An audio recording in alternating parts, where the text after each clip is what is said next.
नमस्कार दोस्तों Shweta Mishra YouTube channel पर आप सभी का हार्दिक स्वागत है। दोस्तों, हमारे चैनल पर विद्यार्थी जीवन से संबंधित महत्वपूर्ण खबरें होती हैं जो कि पूर्णतः एथेंटिक होती हैं।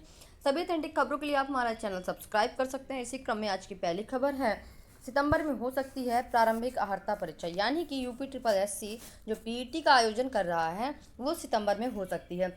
आवेदन के बाद 45 दिन चाहिए परीक्षा की तैयारी के लिए, ऐसा अभ्यर्थियों का कहना है कि परीक्षा की तैयारी के लिए ज़्यादा नहीं तो 45 दिन तो मिलना ही चाहिए। वैसे तो 60 से 90 दिन का समय होना चाहिए। आवेदकों की संख्या के आधार पर परीक्षा केंद्र बनाने, कितनी पालियों में परीक्षा करानी पड़ेगी, इसका निर्धारण, परीक्षा के लिए ओएमआर छपाने, परीक्षक तैनाती और परीक्षा के प्रबंधन के लिए संबंधित अन्य तमाम कार्यवाही करनी होगी। ऐसे में पीईटी के लिए 25 से 30 लाख तक का आवेदन का अनुमान है। ऐसा हुआ एक से अधिक पालियों में परीक्षा की नौबत आ सकती है। कोरोना के चलते अगर विपरीत हालात नहीं बने तो परीक्षा सितंबर में हो सकती है। परीक्षा यानी कि सितंबर में हो सकती है यदि कोरोना नॉर्मल रहा तो। अगर कोरोना और भी ज़्यादा बढ़ गया तो फिर एग्ज़ाम आपका कोई ये नहीं कहा जा सकता कब तक होगा। इसके बाद निकायों में मृतक आश्रित कोटे से ही होगी चतुर्थ श्रेणी के पदों की भर्ती। उत्तर प्रदेश नगर पालिका जल संस्थान सेवा नियमावली, नगर निकायों में अब सिर्फ मृतक आश्रित कोटे से चतुर्थ श्रेणी के पदों की स्थायी रूप से भर्ती कराई जाएगी। शेष पदों को आउटसोर्सिंग से भरा जाएगा। इस व्यवस्था को लागू करने के लिए जल्द ही उत्तर प्रदेश नगर पालिका जल संस्थान सेवा नियमावली को कैबिनेट से मंजूरी दिलाने की तैयारी है। नगर विकास विभाग ने इस संबंध में प्रस्ताव तैयार किया है। मौजूदा व्यवस्था के तहत अकेंद्रीय सेवा के पदों पर भर्ती नगर निकायों के स्तर पर ही की जाती है। नगर निकायों में अब जो चतुर्थ श्रेणी के जो कर्मी होंगे वो मृतक आश्रित ही होंगे, ऐसा नियमावली तैयार कराई जा रही है। इसके बाद छात्रों की मार्कशीट हुई ऑनलाइन। इलाहाबाद विश्वविद्यालय प्रशासन ने लागू की नई व्यवस्था, अंकों का पूरा विवरण उपलब्ध है। इलाहाबाद विश्वविद्यालय ने मार्कशीट ऑनलाइन जारी करने की प्रक्रिया शुरू कर दी है। इलाहाबाद विश्वविद्यालय प्रशासन ने कुछ दिनों पहले स्नातक तृतीय वर्ष की बैक पेपर परीक्षा का परिणाम भी जारी किया था। अब विषयवार अंकों का पूरा विवरण मार्कशीट के रूप में विश्वविद्यालय की वेबसाइट पर उपलब्ध करा दिया है। ऐसे में छात्र छात्राएं वेबसाइट के माध्यम से भी मार्कशीट प्राप्त कर सकते हैं। हालांकि मार्कशीट की मूल प्रति पूर्व की भांति ऑफलाइन माध्यम से बाद में वितरित की जाएगी, यानी कि ऑनलाइन फॉर्म में मिल सकती है, लेकिन जो मूल प्रति होगी उसकी ओरिजिनल कॉपी होगी वो ऑफलाइन मोड में ही मिलेगी। बाकी अंकों का विवरण और सारा डिटेल ऑनलाइन फॉर्म में आप प्राप्त कर सकते हैं। इसके बाद अंतिम वर्ष के छात्रों की ओपन बुक परीक्षा कल से। डीयू ने प्रश्न पत्रों के लिए जारी की अलग अलग ईमेल आईडी। कल से डीयू अपने ओपन बुक परीक्षा करा रही है, सोमवार से शुरू होने जा रही है। इसे लेकर डीयू ने अलग अलग प्रश्न पत्र के लिए 450 से भी अधिक ईमेल आईडी को जारी किया है। छात्रों को प्रश्न पत्र डाउनलोड करने व उत्तर पुस्तिका को अपलोड करने के लिए अलग से समय मिलेगा। एसओएल के ओएसडी प्रोफेसर उमा शंकर पांडे ने बताया कि प्रश्न पत्र को डाउनलोड करने के लिए 3 घंटे व उत्तर पुस्तिका पोर्टल पर अपलोड करने के लिए 1 घंटे का समय निर्धारित किया गया है। छात्रों के पास कुल 4 घंटे का समय रहेगा। इस दौरान छात्र के साथ कोई तकनीकी परेशानी होती है तो उसे अतिरिक्त 1 घंटे का समय दिया जाएगा। इसके लिए उसे कॉपी को पोर्टल पर अपलोड करने समय तकनीकी खामी के स्क्रीनशॉट भी अपलोड करने होंगे। इन छात्रों को कॉपी को जांचने का निर्णय का अधिकार समीक्षा कमेटी के पास रहेगा।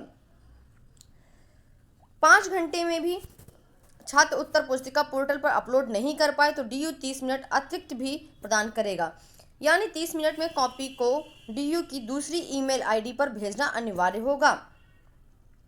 तो इस प्रकार से डीयू एग्जाम कराने जा रहा है। डीयू ऑनलाइन मोड पर 3 घंटे का एग्जाम होता है, जिसमें 1 घंटे उत्तर पुस्तिका को अपलोड करने के लिए दिया जाएगा। यदि कोई तकनीकी खामियां होती हैं उसका आपको स्क्रीनशॉट रखना होगा और स्क्रीनशॉट को अपने पास एक प्रूफ के तौर पर रखना होगा, और आपको कॉपी अपलोड करने के लिए 30 मिनट अतिरिक्त समय मिलेगा, और आपको 5 घंटे के बाद 30 मिनट अतिरिक्त समय में आपको हर हाल में दूसरी ईमेल आईडी पर अपना कॉपी अपलोड करना होगा। इसके बाद यूपीटीईटी का प्रमाण पत्र आजीवन मान्य होने पर 21 लाख को लाभ, यानी कि अगर यूपीटीईटी का प्रमाण पत्र आजीवन मान्य हो जा रहा है तो उसमें 21 लाख अभ्यर्थियों को लाभ मिलेगा, क्योंकि 10 साल में 21 लाख लोगों ने टीईटी पास कर ली है। अभी 2020 का विज्ञापन जारी नहीं है, फिलहाल जारी होने की उम्मीदें भी नहीं दिख रही हैं। अभी तक आपने सुना होगा कि 15 जून को आ रहा है विज्ञापन, तो अभी 15 जून तक विज्ञापन आने की कोई भी आसार नहीं है। विज्ञापन आने में अभी हो सकता है कुछ और देर हो जाए। इसके बाद डीएलएड में इस बार भी मेरिट से प्रवेश। डीएलएड में मेरिट से प्रवेश इस बार भी होगा। अभी काफ़ी टाइम पहले आपको सुनने में आया रहा होगा कि अब डीएलएड में परीक्षा से प्रवेश होगा, लेकिन जो इस बार होगा कोरोना के चलते मेरिट से ही प्रवेश होगा। अगली बार का निर्णय अगली बार होगा। इसके बाद ट्विटर बना हथियार, मांगा रोजगार। कल 5 जून को माननीय मुख्यमंत्री योगी आदित्यनाथ जी का जन्म दिवस था, जिसमें अभ्यर्थियों ने पहले तो 2 जून को और 2 जून की रोटी की मांग कर रहे थे। वे शनिवार को फिर बेरोजगारी का ढोल पीटते रहे, लगातार ट्वीट करते रहे। सीएम के जन्मदिन को बेरोजगारी दिवस के रूप में भी मनाया। ट्विटर को हथियार बनाकर रोजगार मांगा गया। ज्ञात हो कि प्रतियोगी पहले नई भर्ती मांगने की मांग कर रहे हैं। अनसुनी पर तरह तरह के प्रदर्शन करके सरकार का ध्यान खींच रहे हैं। अभ्यर्थियों का कहना है कि जल्द ही भर्ती निकाली जाए 97,000, क्योंकि अभ्यर्थी लगातार काफ़ी टाइम से इंतजार कर रहा है। उधर जो माध्यमिक वाले हैं अभ्यर्थी, माध्यमिक वाले कहते हैं टीजीटी पीजीटी की परीक्षा की तिथि घोषित करो। अलग अलग अभ्यर्थियों की अलग अलग मांगे हैं। कोरोना जैसे ही डाउन होगा, हो सकता है कुछ की मांगों का निस्तारण हो जाए और कुछ की मांगे फिर भी बनी रहें। तो ट्विटर अभियान चला, देशव्यापी ट्विटर अभियान चलाया गया। प्राथमिक विद्यालय में पद रिक्त होने के बाद भर्ती नहीं कर रही है सरकार। सुप्रीम कोर्ट में 51,112 पद खाली होने के बावजूद हलफनामा भी लगा चुकी है। 68,500 में 22,000 पद अभी भी रिक्त हैं। तो ऐसे करके अभ्यर्थियों ने लगातार बहुत सारे ट्वीट किए और हो सकता है उनके ट्वीट का कुछ रिजल्ट मिले। फिलहाल अभी तो कोई रिजल्ट नहीं दिखाई दिया। इसके बाद देखो, सेना में भर्ती जल्द करें आवेदन। भारतीय सेना में भर्ती है www.joinindianarmy.nic.in, ये इसकी वेबसाइट पर है, जिसमें आप जाकर के इसका विस्तृत विज्ञापन देख सकते हैं। इसके बाद असिस्टेंट प्रोफेसर की भर्ती है यूपीपीएससी के थ्रू।